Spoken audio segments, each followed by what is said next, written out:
नमस्कार।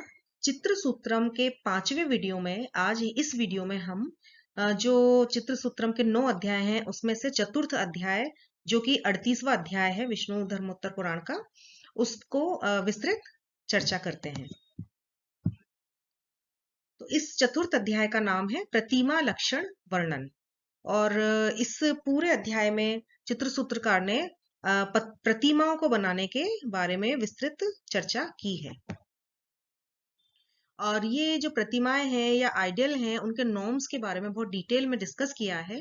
तो सबसे पहले मार्कंडेय मुनि ने कहा है कि देव प्रतिमा जो है वो बनाने के लिए उनके जो नेत्र हैं वो आभा प्रभा के समान कांति वाले बनाने चाहिए।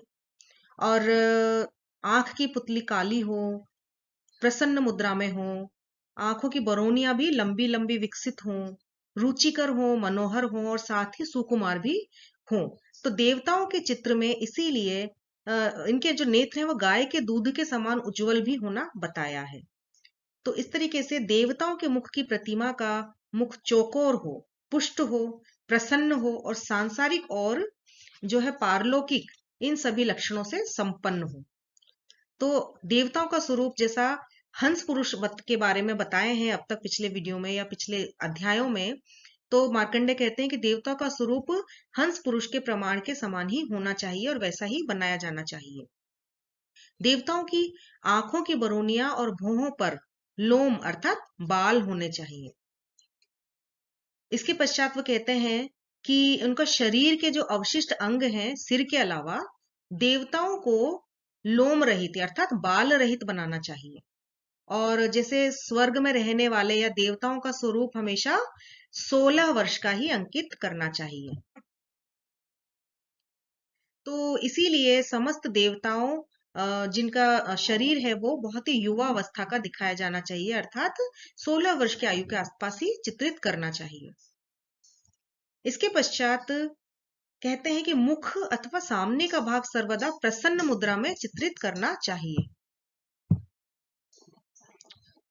इसी प्रकार उनकी दृष्टि विमल अर्थात स्वच्छ चित्रित करनी चाहिए।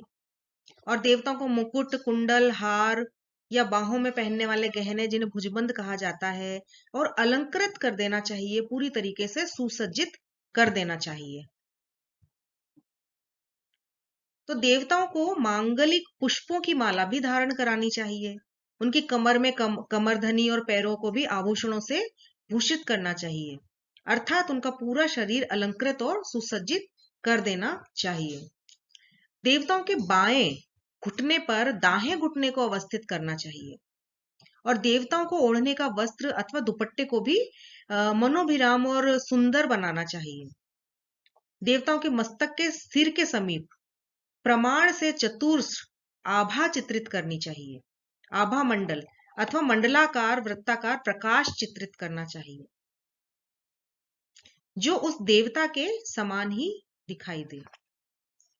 देवताओं की दृष्टि ना तो ऊपर उठी हुई होनी चाहिए और ना ही नीचे की ओर देखती हुई होनी चाहिए। उसे वक्र, टेढ़ी या तिरछी भी नहीं होनी चाहिए। और देवताओं की दृष्टि कम अधिक भी नहीं चित्रित करनी चाहिए। और यह भी ध्यान रखना चाहिए कि उनकी दृष्टि दीन मुद्रा में, क्रोधित मुद्रा में या रुक्ष नहीं होनी चाहिए।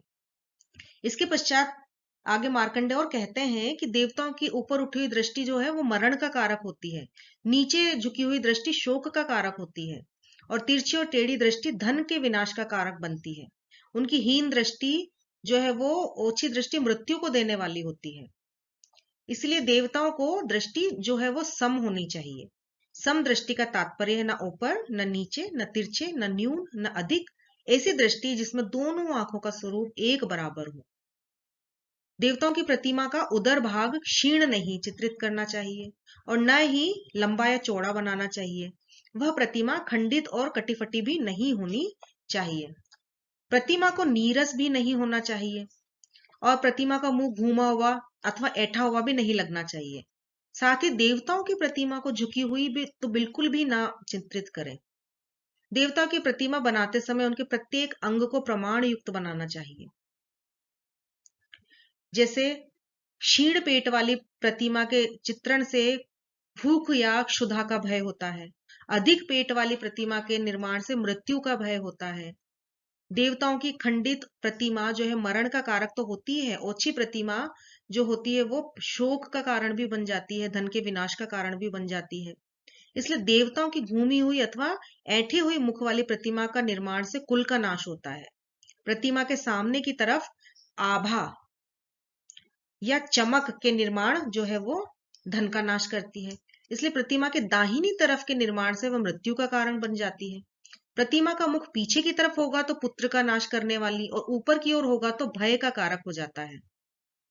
इसलिए देवताओं को उबड़ खाबड़ प्रतिमा का निर्माण मरण का कारक बनता है। क्रोधित प्रतिमा स्वरूप का विनाश करने वाली और प्रमाणहीन अथवा बिना लक्षणों के प्रतिमा का निर्माण जो है वो ब्राह्मणों ने मंत्रों के द्वारा प्राण प्रतिष्ठा ना की हो, ऐसी प्रतिमा आकाश में रहने वाले जो है देवतागण नहीं प्रवेश करते हैं।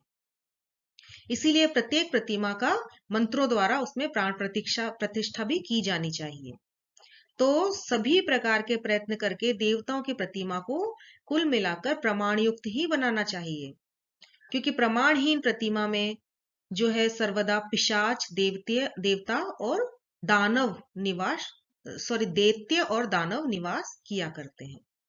तो देवता की प्रतिमा के सभी लक्षणों से युक्त होनी चाहिए, और देवताओं की प्रतिमा में चित्र के जितने लक्षण हो सकते हैं वह सब मिल जाने चाहिए। ऐसी उत्तम और अति श्रेष्ठ प्रतिमा हमेशा प्रशंसनीय होती है और आयु, यश, धन, धान्य में वृद्धि करने वाली होती है। अंत में मार्कंडेय कहते हैं कि चित्रकला के लक्षणों से रहित देवताओं की प्रतिमा धन धान्य के विनाश का कारक बन सकती है। देवताओं का स्वरूप हमेशा सुंदर और मनोहर ही बनाना चाहिए। देवताओं की दीप्ति सिंह के समान और छवि वृष यानी बैल के समान और कांति नाग के समान तथा शोभा हंस के समान होनी चाहिए। देश के कर्ता, पृथ्वी के आधिपति की चित्रकला के लक्षणों से युक्त मनोहारी चित्र की सभी आकांक्षा करते हैं। इसलिए चित्रकार को खूब प्रयत्न करके, खूब यत्न करके और एक ठीक ठाक चित्रकला के लक्षणों से युक्त ही प्रतिमा का निर्माण करना चाहिए। तो अंत में इति श्री विष्णु धर्मोत्तरे तृतीय खंडे मार्कंडेय वज्र संवादे प्रतिमा लक्षण वर्णना माष्ट त्रिशंकोत्तमोध्याय। इसी के साथ चित्र सूत्र का यह अध्याय जो प्रतिमा लक्षण नाम का है समाप्त होता है, और अगले वीडियो में हम अगले अध्याय के बारे में विस्तृत चर्चा करेंगे। धन्यवाद।